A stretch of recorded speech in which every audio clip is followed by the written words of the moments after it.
Welcome back. મહત્વના સમાચાર અમદાવાદથી મળી રહ્યા છે કે જ્યાં દરિયાપુરમાં જર્જરિત કાર્યાલય જે છે જેમાં ધારાસભ્યનું જૂનું ઓફિસ જર્જરિત હાલતમાં છે।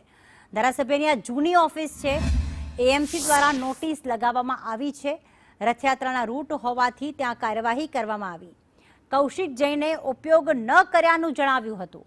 પૂર્વ કોર્પોરેટર સમયની ઓફિસ હોવાનું તેમણે કહ્યું। હાલ આ ઓફિસ બંધ જ રહે છે તેવું કૌશિક જૈને નિવેદન આપ્યું। જો કે આ જૂની જે ઓફિસ છે તેમાં આ મકાન ભયજનક છે તેવી જાહેર ચેતવણી પણ લગાવવામાં આવી છે, પરંતુ આ જર્જરિત જે કાર્યાલય છે તે ધારાસભ્યની જૂની ઓફિસ હોવાનું સામે આવ્યું। પરંતુ કૌશિક જૈને કહ્યું છે કે આ ઓફિસ હાલ બંધ જ છે, તેનો ઉપયોગ પણ તે નથી કરતા। રથયાત્રા જ્યારે નજીક આવતી હોય ત્યારે આવા જર્જરિત જે મકાનો હોય છે, બાંધકામો હોય છે, તેમને નોટિસ આપવામાં આવતી હોય છે અને તે ઉતારી લેવા માટે અથવા તો તેનું રિપેરિંગ કરવા માટે આ નોટિસ એટલે કે ચેતવણી આપવામાં આવતી હોય છે। પરંતુ દરિયાપુરના જે ધારાસભ્ય છે કૌશિક જૈન, તેમની જૂની કાર્યાલય છે, જૂની ઓફિસ છે, તેના પર આ ચેતવણી લાગેલી છે। પરંતુ કૌશિક જૈન તો એવું કહી રહ્યા છે કે ઓફિસનો તે ઉપયોગ કરતા જ નથી, કારણ કે ઘણી જૂની ઓફિસ છે અને તેનો ઉપયોગ કરતા જ નથી। ઓફિસ ઘણા સમયથી બંધ જ રહે છે। હવે તંત્ર આ ઓફિસ સામે એટલે કે કાર્યાલય સામે શું કાર્યવાહી કરે છે, શું તેને ઉતારી લેવામાં આવે છે કે કેમ, તે જોવાનું રહેશે।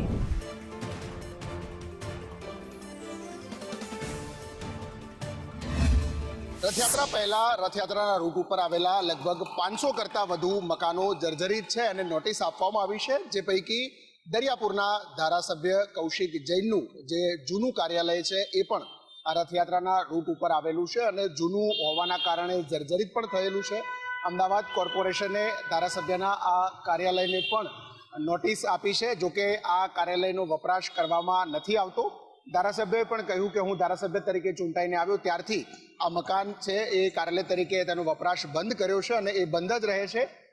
અમે પણ તકેદારી રાખીએ છીએ કે રથયાત્રા દરમિયાન અથવા તો અન્ય કોઈ પણ પ્રસંગોએ કોઈ અન્ય વ્યક્તિ ઉપર ન જાય અને કોઈ જાનહાનિ ન થાય। જો કે રથયાત્રાના આ રૂટ ઉપર આવતું હોવાના કારણે અમદાવાદ કોર્પોરેશને 532 જેટલા ભયજનક મકાનો છે એ પૈકી ધારાસભ્યના આ કાર્યાલયને પણ નોટિસ આપી છે કે આ ભયજનક હોવાના કારણે કોઈ પણ વ્યક્તિઓએ અહીંયા ઉપર ન ચડવું। કેમેરામેન મેહુલ પટેલ સાથે હિરેન રાવલ।